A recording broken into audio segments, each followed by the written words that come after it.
Hey, I am talking with my friend John Ziegler. Hi, John. Hi, Annette. How's it going? Good. How are you doing?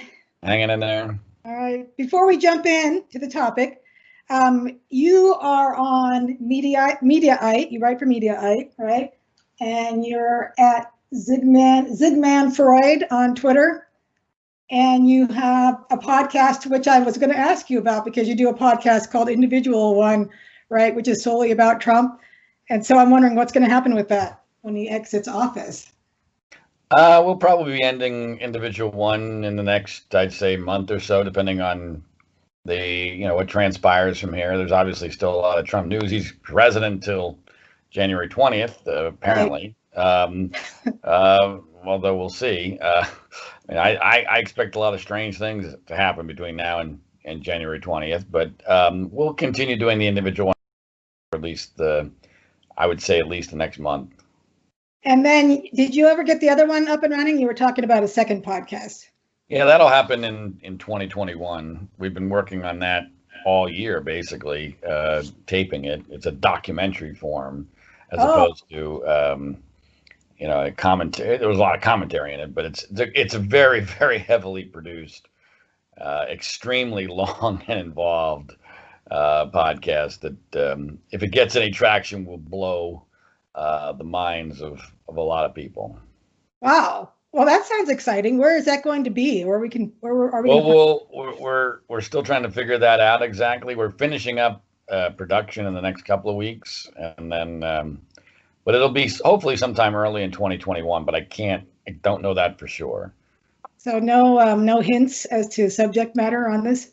Oh no, the subject matter will be I don't even know if you know about the story, but in 2011, the biggest news story in America for many years was the Penn State Joe Paterno Jerry Sandusky scandal, and this is the story of what really did and did not happen.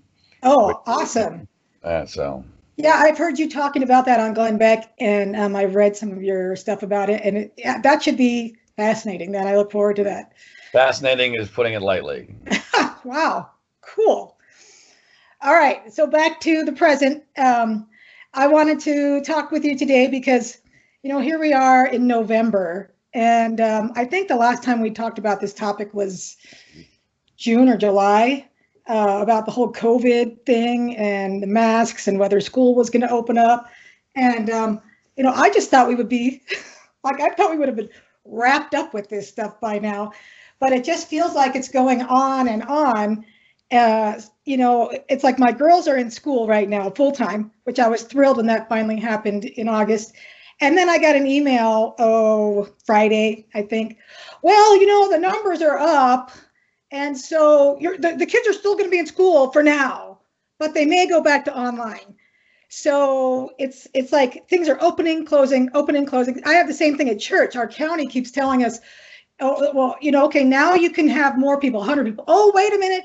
The numbers are up. You got to go back to 50 people.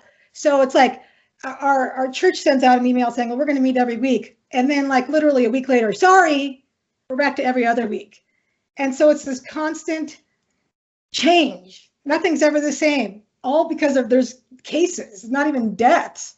I went onto the CDC this morning just to check, and the deaths are still on a downward trend. So I'm just, I don't know what to think. When is this going to is it going to calm down when the vaccine comes out? Just today, they said that, they're supposed to have a vaccine. Well, what are your thoughts on this? There's a lot of topics you raised there. I know. Look, my general view is that what has happened with schools, and I have a second grade daughter who kind of is now starting in person, but the in person is actually more screwed up than even the online. They get less instruction by far that way. My daughter's actually been doing her online on school campus, as bizarre as that is, so she can be on school campus with supervision, but from an auxiliary organization that they pay. I mean, it's just insane. We've just lost our damn minds. Well, you're in California, right? Right, we're in California. I want to know that because you're in one of the most locked down states. Well, right? I mean, even though here in Ventura County, we haven't really, our virus numbers have been way down. They're way further down than they were back when we were more opened up, like in May or June. But we've just lost our minds, and I believe the handling of children in general and schools in particular has been absolutely outrageous. I believe it to be child abuse. I get criticized for using that phrase, but I believe it to be true. I believe that canceling Halloween in the way that they did was child abuse. I believe here closing beaches for absolutely no reason was child abuse. Closing playgrounds for absolutely no reason was child abuse. I believe that what they've done with schools is child abuse. Forcing young children to wear masks in absurd situations is child abuse. This is all child abuse. And the fact that no one wants to call it that, and if you do, you get greatly criticized for it, is nothing but political correctness, because that's what it is. And I am a very strong critic of Donald Trump, but I firmly believe that the left largely embraced child abuse, at least subconsciously, because they knew that it would be helpful in getting rid of Donald Trump. And I will never forgive them for that. I wanted Trump out, but not at that cost. And I will never forgive them for what they have done to children in general, and my children in particular. Children should not have been impacted by this at all. We know that statistically. It's clear cut. I get trying to protect older people. There's ways to do that without enabling child abuse, which we decided to do. And partially why we did that, by the way, is Donald Trump wanted schools open. And that's when the left decided, okay, we can't have schools open. Mm-hmm. Now, part of that is Trump's own fault because of his political toxicity. And that's always part of why I was against Donald Trump, because you can't have a toxic president because he can only appeal to 45% of the public, whatever that number is. But the left still did what they did.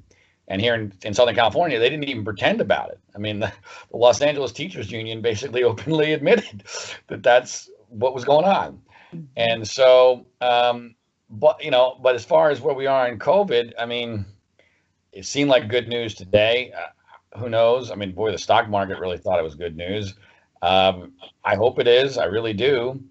But we're nowhere near out of the woods yet because we've got a massive political problem. First of all, we don't know when the vaccine will be widely available, but cases are rising. I would disagree with your assessment of the CDC. You have to remember the CDC numbers on death are delayed significantly. Mm-hmm. So I don't agree that deaths are still going down. I believe it is my view. Now, granted, we don't know when these deaths actually occurred. That's one of the many problems with the data. But if you look at the 7-day average of deaths, it is trending up, you would think, because normally there's a 2 to 3 week lag period from the time of a case of coronavirus and someone allegedly dying with or of coronavirus, and it's the cases have been going up now for over a month, so it would make sense. Now, part of that is a data thing. I mean, part of it is we now have a pool of 10 million people who have tested positive for coronavirus. Guess what? When you have a pool of 10 million people are going to die for all sorts of reasons. That's just statistics. It's just math. It's just basic humanity. I don't know what that number is. I've done some calculations on my own. I mean, I think we're, depending on how they're doing the numbers, and it's always impossible to know for sure, and every state does it slightly differently, but I think we're in the range of 200 to 300 deaths a day of people who have been tested positive for COVID who have absolutely nothing to do necessarily with having had COVID. But we're also close to 1,000 deaths a day in general. Now, 1,000 deaths a day sounds horrendous.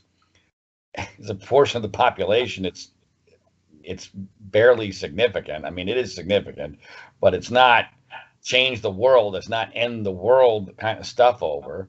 I don't believe that there's been any evidence that lockdowns work. I don't think there's any evidence that masks work. I wish I could find some. But I also have to say, and I think you know me, I'm a very honest person, and I evaluate the new information all the time that changes my opinion. this has been a bad period for the lockdown people in a rational world. I mean, in a rational world, what's happened in Europe and what's happened in portions of the United States should have destroyed the entire lockdown theory. Okay, but the media won't do that because they're invested in the lockdown. I'm willing to admit, in fact, I would even in a theoretically logical world, I would make a deal. I would make a deal with the pro lockdown people. I would say, if you're willing to admit that the most recent data blows up the idea that lockdowns work, and you admit the lockdowns do not work, I would be willing to admit that the theory that the threshold for herd immunity was actually at 25, 30% rather than 70% was also not true. I think that it is time, we're getting very close to the point where the low threshold herd immunity people, and I am not an expert enough to know ever whether that was real or not, but it certainly seemed like it might be real, and I was hoping it would be real. I now think that theory is close. I'm not willing to wave the white flag yet, but it's close to being obliterated by virtue of, including, by the way, a massive increase in cases, not deaths, cases in Sweden. Sweden obviously has been a kind of a guinea pig for a lot of reasons, and they have had a huge increase in cases or tests, positive tests. They have not yet had a major increase in deaths. They're still averaging, last I checked yesterday, 5 deaths a day in a country of over 10 million people. But there's there could be an increase there. So, there have been a hope that since Sweden had no deaths for 3 months, that maybe herd immunity was a lot easier than had been anticipated, which of course the scientific community wanted no part of that, because if that had been true, they are damned for all time. They are catastrophically wrong, that none of this was needed. All we needed to do was batten down the hatches, get through that original 4 to 6 week period, and then it would have been all over with. I don't think we're there. So I would make that deal in a heartbeat. If the lockdown people are willing to say, okay, based upon new evidence, look at France, look at Illinois, for goodness sakes. Illinois is getting crushed right now. Illinois is one of the harshest lockdown states with the highest percentage of liberals. It's not conservatives who are running around, not wearing masks in Illinois, in most of Illinois. And so if they were willing to make that deal, I would say, okay, I'll make that deal. I'll wave the white flag on low threshold herd immunity if you wave the white flag on lockdowns working. But I doubt they'll be willing to make that deal. Probably not. Well, and I thought the same thing recently. Where's the herd immunity I thought we were going to see by now? So yeah, I've kind of given up on the idea of a low threshold. Well, let's be clear. I mean, the conventional wisdom was 60 to 70%, and therefore you can't have a herd immunity strategy because too many people will die. Right. And then there was a counter argument that, whoa, wait a minute, maybe because of T cells and cross immunity from other coronaviruses, maybe you only need 25, 30% of the population to be infected. And Sweden, I thought, and by the way, New York and New Jersey were providing, I thought, significant evidence that made a lot of sense.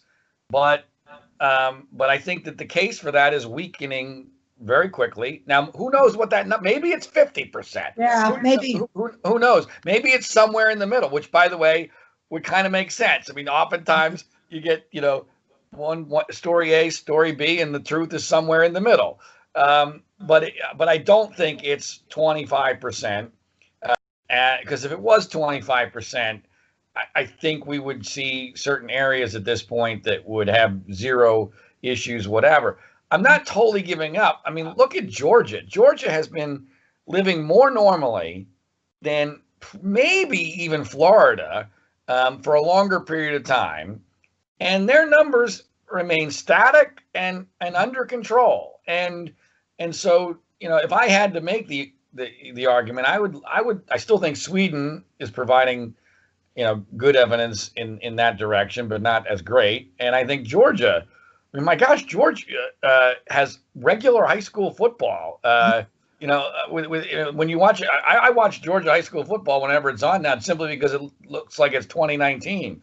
I mean, it's unbelievable. I mean, it's almost completely normal, and yet nothing bad has happened. I mean, they were aware of, and so I'm convinced that he, nobody really knows at this point, and that's what's so frustrating is that we're making these massive decisions with huge implications, even though we don't know anything, and the experts don't know either.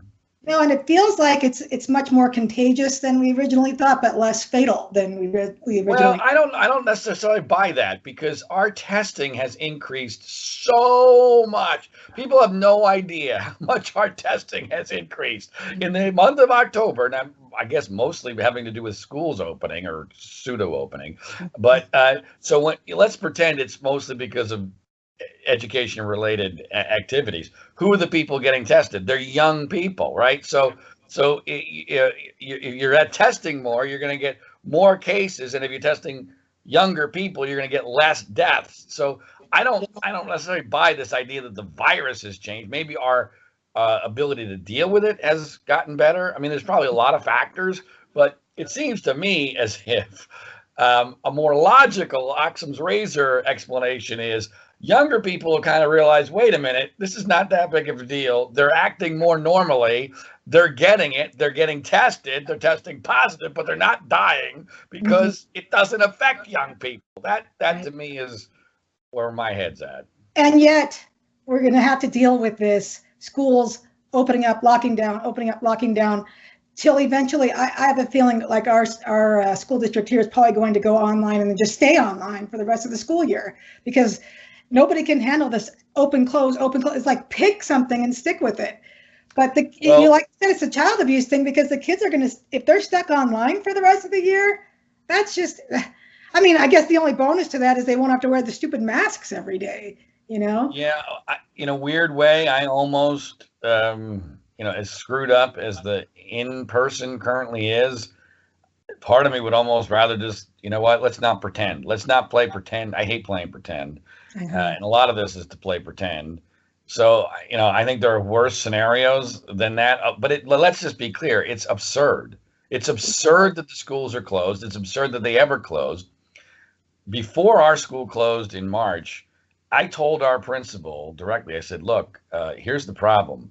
Once you close, unless you have a very specific standard and ideally a date for reopening, you will never reopen.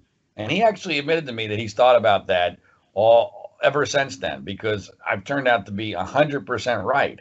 It's like a burden of proof thing. The burden used to be on why are you canceling? Now, bizarrely, the burden is why should we have in-person school? And based upon the way the data is perceived, you can't win that argument because you're going to have a certain percentage of people that are scared out of their minds because of the media that are unwilling to go back, whether it's teachers or parents of kids or whatever. And so, I mean, my wife has revealed herself as a much larger Trump supporter than I realized, which has been a little disturbing. But I have tried to explain to her that as unfair as it is, and it is unfair, and it's actually a bad precedent because it's kind of like the worst heckler's veto of all time.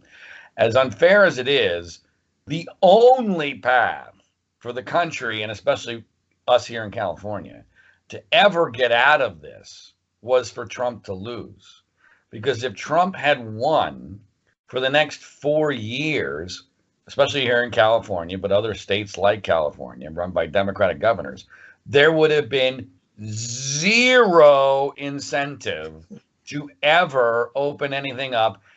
And if Trump, let's say the vaccine comes out and it's a success or whatever, and somebody has to declare this thing over, right? Trump had no moral authority to declare this over with 52% of the population. 52% of the population would have given him the middle finger and said, no, in fact, we think this is probably worse than ever because you said it was over. And that's the reality. It's unfortunate. It's bizarre, but that's the reality. If Biden, this is where I've always felt where we're heading on this, we're going to go through a period of pretend. We're going to pretend that Biden killed the virus. We're going to pretend that Democrats did what Trump could not do. Now, I don't know how long they're going to feel like that needs to go. I've targeted July 4th as the moment that Biden declares this thing over, because that way it's enough time for a new school year to get ready for a new school year. It's obviously the July 4th holiday. It's time enough for a vaccine to at least have some impact. And it's time enough, that's almost 6 months of him being president. It's time enough for him to be able to claim that his bogus mask mandate changed the world. And so that is my view. That's my sense of where we're heading. We're heading towards pretend, to where Biden, with his magical mask mandate and the vaccine and whatever hocus pocus his task force is going to do, that they will be able to then declare victory, and then they're incentivized for the country to get back to some semblance of normalcy. And at that point, Gavin Newsom doesn't have any real incentive to keep things locked down. And so I told my 8-year-old daughter, who was in tears just the other day, realizing that Biden had won, because she's convinced that Disneyland will never reopen. I actually told her that the only path to Disneyland reopening before she is no longer a child is for Biden to have won. So, and I do believe that. And I don't know if that makes any sense to you, but I do believe that's sense, even though I hate it, because the mask thing is, I'm thinking of him as Joe Masks Biden, because this, that's one of his big promises. And already, how most of us feel about masks, especially when we know that they don't do jack squat. And, I got this article by this molecular biologist, and he basically goes into detail about why masks don't work, right? And so to me, they are pacifiers for the scared and mechanisms of control for politicians. And so when I see they're also a signal of virtue. Don't forget about they're important. In fact, I put this clip on my Twitter feed. There was a fascinating clip on CNN as they were getting ready for Biden's victory speech, and Anderson Cooper and Van Jones, a Democratic, I guess you would call him a commentator, consultant, whatever.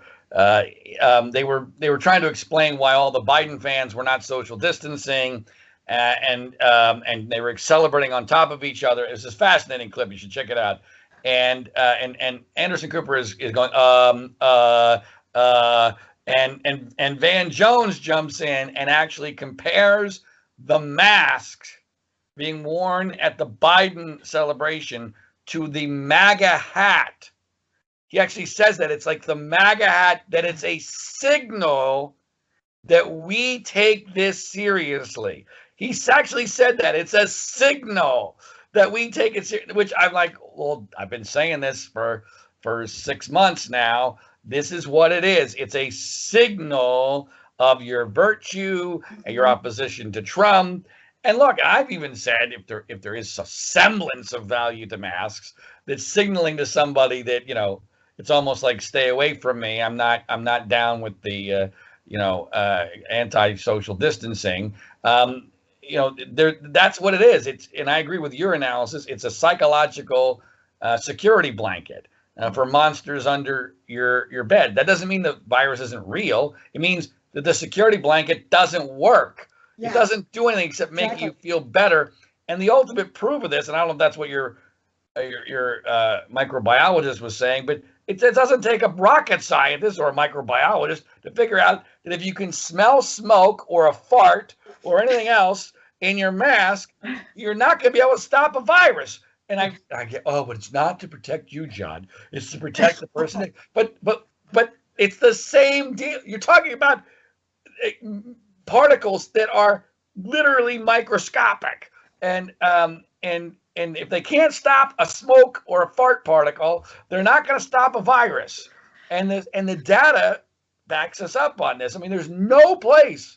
I've looked for months. There is no place where the data clearly shows that a mask mandate has made a positive difference. There's a couple places they tried, like Arizona, but they put the mask mandate as they were already over the hill on the way down, and so they were trying to pretend that the mask mandate did something in Arizona. But there should be overwhelming evidence by now that masks work if they do, but they don't, and that's why all these studies that the left tries to point to, they're never real world. They're all theoretical. They're all, well, if we presume this many people were going to die or get it, which was a bogus presumption, yeah, and then 2 million, right? Right. If we use bogus presumptions and then we go and see what actually happened once masks were used, it proves that masks work. No, it proves you're dealing with bogus presumptions that have turned out to be wrong all along. And so I am as positive as ever that masks don't do anything, and I'm also positive as ever that we have lost the battle on masks, and that Biden is going to. I actually think the worst part of his mask mandate has never been discussed, and that is that it is going to cause enormous confusion and division in red states, because places that do not have necessarily hard mask mandates, because now every mask Nazi is going to have the moral authority to claim, well, it's a federal law, whatever the hell it is, even though it's not going to be a real law. Yeah. And so then all it's going to take now is one mask nanny in any group, and everybody's going to have to abide by it because they'll be able to claim, well, it's a federal law. And then in red states, or in places that that do not have harsh mask mandates, that's going to cause enormous problems. It's going to have enormous effect. Look what happened with Halloween. In our area, Halloween got banned and then it got revoked. But guess what? Still nobody did Halloween because of the initial bogus banning. So they got to have it both ways. They got to ban it without any of the political ramifications because they said, well, we didn't ban it. People just decided not to do it on their own. Well, it's going to be the same concept. There was no law involving Halloween that was ever going to be enforced. The mask mandate federally is going to be exactly the same thing. It's going to give the power and the moral authority to the mask Nazis, and they're going to use it, and not because of science, but because of the flaws of humanity. Yeah, so it's going to become even more politicized than it already is, if that's even possible. Because just when I see a Biden and I'm ready for the federal mandate, I'm already more pissed off than I am now that I'm supposed to start wearing this thing, and I already want to not wear it more. I've kind of gone along for a while because you think it's at some point this is going to be over.